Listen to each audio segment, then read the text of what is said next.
Assalamualaikum warahmatullahi wabarakatuh. Perkenalkan, nama saya Nur Aisyah Dwiniati dari kelas 12 RPLC nomor absen 24. Di sini saya akan menjelaskan materi tentang normalisasi data. Apa itu normalisasi data? Normalisasi data adalah proses pengelompokan atribut data yang membentuk entitas sederhana, non-redundan, fleksibel, dan mudah beradaptasi, sehingga dapat dipastikan bahwa database yang dibuat berkualitas baik. Tujuan normalisasi data. Normalisasi diperlukan agar kerelasian dalam basis data menjadi mudah dimengerti, mudah dipelihara, mudah memprosesnya, dan mudah untuk dikembangkan sesuai kebutuhan baru. Yang kedua, menghilangkan dan mengurangi redundansi data.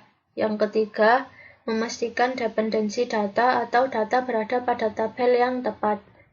Yang keempat, normalisasi mengharuskan relasi pada suatu basis data dalam bentuk normal. Yang kelima, bentuk normal sendiri merupakan seperangkat aturan yang dikenakan dan harus dipenuhi oleh relasi basis data pada setiap level normalisasi. Jenis-jenis normalisasi data. Yang pertama, Anormalized form.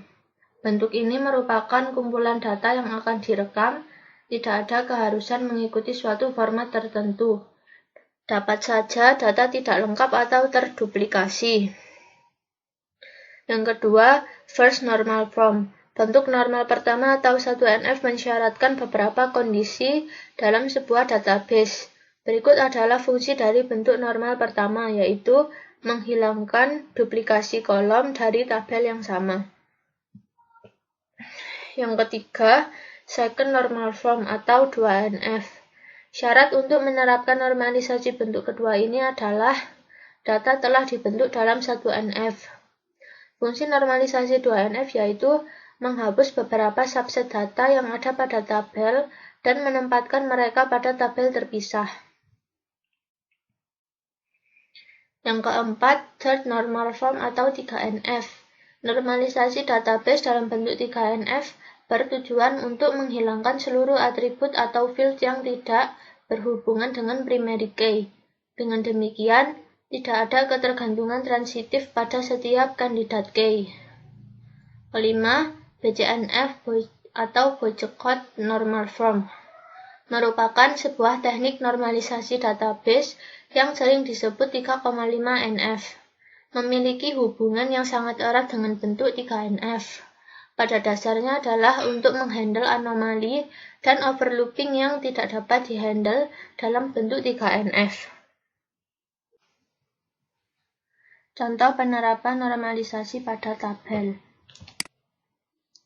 Ini adalah contoh struk yang akan kita normalisasi.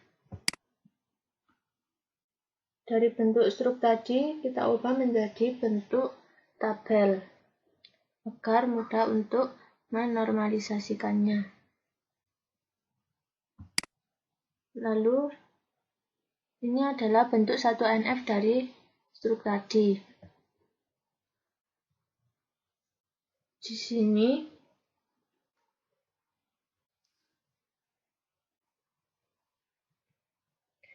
ini adalah bentuk 1NF. Bentuk normal ke-1 mempunyai ciri yaitu setiap data dibentuk dalam file flat dan dibentuk dalam satu record demi satu record dan nilai dari field berupa atomic value. Tidak ada set atribut yang berulang-ulang atau atribut bernilai ganda. Jadi di sini tidak ada duplikasi data.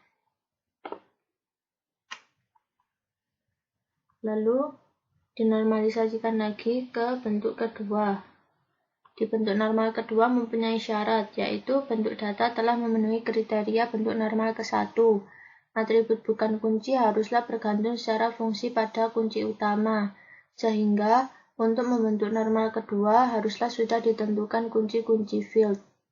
Kunci field harus unik dan dapat mewakili atribut lain yang menjadi anggotanya.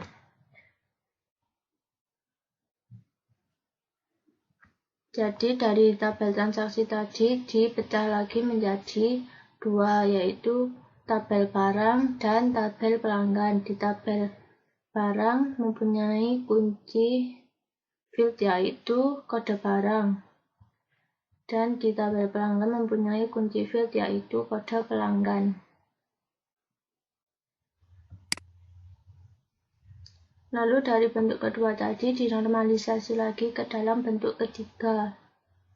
Untuk menjadi bentuk normal ketiga, maka relasi haruslah dalam bentuk normal kedua, dan semua atribut bukan primer tidak punya hubungan yang transitif. Artinya, setiap atribut bukan kunci harus bergantung hanya pada kunci primer secara menyeluruh. Jadi di bentuk ketiga ini, tabel diubah menjadi ke bentuk yang lebih detail. Di bentuk ketiga ini sudah optimal. Jadi normalisasi berhenti pada bentuk ketiga karena sudah optimal.